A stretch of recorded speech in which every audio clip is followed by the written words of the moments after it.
Alam mo, Clavio, ikaw ang kauna-unahang media na pinangalanan.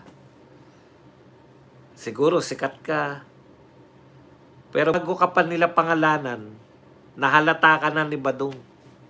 Simple lang naman mga kilos mo eh. Alam nyo, GMA7, may ano yung GMA7, may sinabi yung GMA7 na pag-aaralan daw lang gusto. Pero mukhang pumapabor na sila kay Arnold Clavio. Alam niyo GMA7, simple lang naman eh. Gusto nyong sabihin na, kasi ito yung statement ng GMA, basahin muna natin. Statement ni Arnold Clavio. Madali lang naman po yung formula sa mga tao, no? Lalo na po, yung politiko po kasi, ano pa pag-iba niya sa media, yung politiko po kasi, natural, may ano yan, may pinanigan at may kinakampihan yan, di ba? Yung mga kakampi niya. Si Joel Villanueva lang naman yung pinayuhan ng tatay na huwag mo sundin yung mga kasama mo sa politika kung hindi yung sarili mo, yung konsensya mo. 'Di ba?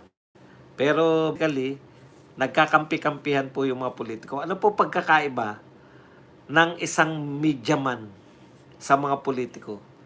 Dapat trabaho po ng mediaman, hindi po pumanig. Dapat po ang mediaman parehas. Oh. Ako po, kahit papano, pwede na namin matawag na semi-media man na kami kasi talaga namang naaaral namin yan. Pinagsasabihan po kami ng mga producer namin na hanggat maaari, pumarehas kayo. Kaya nga sinasabi namin yung mga katwiran nila eh. Kaya lang, nadadal na nga yung pagiging media man ko sa pagbablogs eh. Kaya lang, parehas ka dapat eh, Arnold Clavio. Basahin ko lang yung ano ng Channel 7 ah. Kasi naglabas po ng pahayag yung Channel 7 eh. Para parehas po tayo. Ito po sabi ng GMA Network. Yan. GMA Network has noted the statements made during a press conference earlier today. Yan, kanina. The network takes matters involving the integrity of our journalists seriously. The network will evaluate the further. GMA Network remains committed to responsible journalism. We ask the public to refrain from drawing conclusions based on unverified information. Alam niyo GMA, hindi mahirap pong patunayan yung unverified na yan kung pabor kayo dyan kay Clavio. Simple lang po, tuturuan ko po kayo. Bilang yaman, alam niyo po, parehas dapat yung inyong mga tauhan dyan sa GMA. Ibig sabihin, hindi po siya isang panig lang. Kasi media man siya. Minsan, pumapanig siya sa mga Duterte, dapat. Minsan, pumapanig siya sa Duterte. Ganun talaga eh. Kung sino po yung, ang trabaho po ng media man, hindi po politiko yung mga yan na kinakailangang may panigan. GMA7, ang ganda ng sinabi nyo. Kayo ay siniseryoso ninyo yung integridad. Kasi, syempre, masyadong identified sa inyo. In fact, si Arnold Clavio, maliban kay Jessica Soho, ang susunod na pinakapopular na broadcaster nyo, Jessica Soho, Arnold Clavio na eh. 'Di ba? Kaya dapat seryosohin nyo po yung pamantayan ninyo na parehas dapat si Arnold Clavio. Tignan nyo lang yung mga post niya. No? Hindi po pwedeng sabihin na iba naman yung, wag nyo pong itulad kay Anter yung katwiran. Na iba yung trabaho niya bilang spokes ng Malacanang at iba rin ang trabaho niya bilang vlogger. Hindi po totoo yan. Dala-dala ni Ante Claire yung pagiging spokes niya ng Malacanang sa kanyang pagbablogs. Ganon din po si Arnold Clavio. Tignan nyo lang Tignan nyo lang po yung mga pinupost niya sa social media at makikita pagiging bias. Bakit po siya bias? Kasi hindi siya bayaran.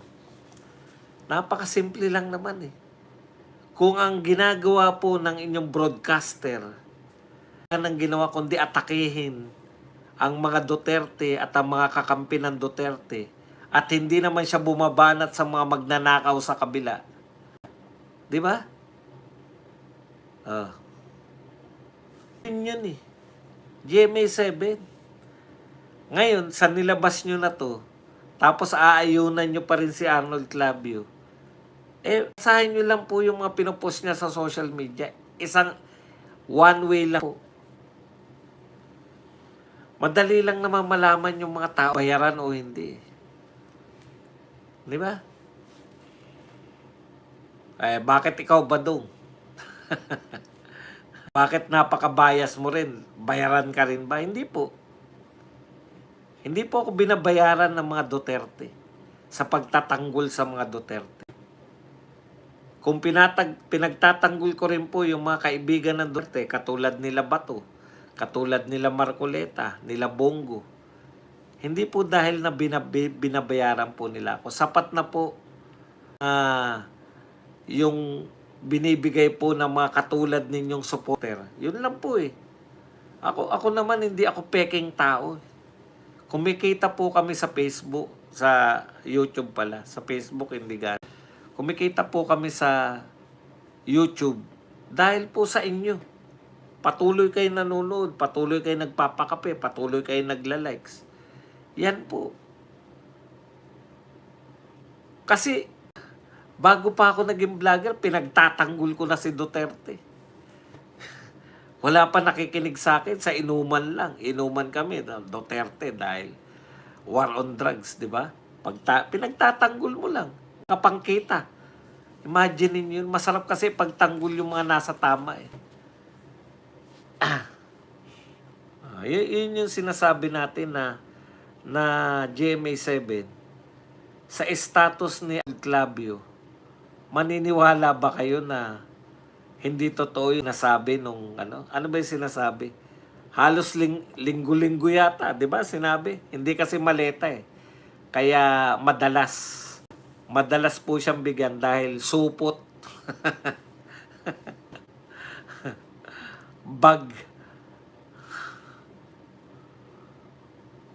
Tignan niyo lang po yung pinopost ni Arnold Clavio. Wag po yung sabihin nyo na kukuha pa kayo ng ebidensya. Tignan nyo na lang po yung sa aktual. Ano ba yung pinopost ng aming broadcaster? Siya ba ay pabor lang dito sa isang panig? Pabor ba siya dito sa sinasabing namimigay ng maleta? Pag pabor siya dyan,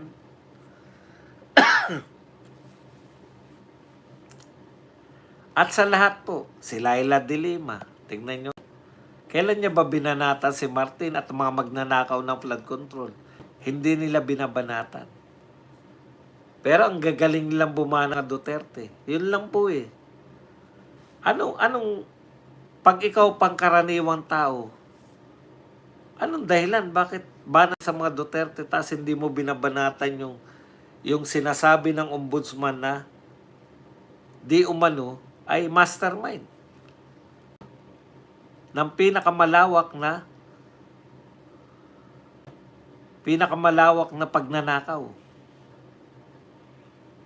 Kaya yung action po nila, hindi po yung sinasabi. Yung action po nila ang magpapakita kung sila ba ay nabayaran o hindi.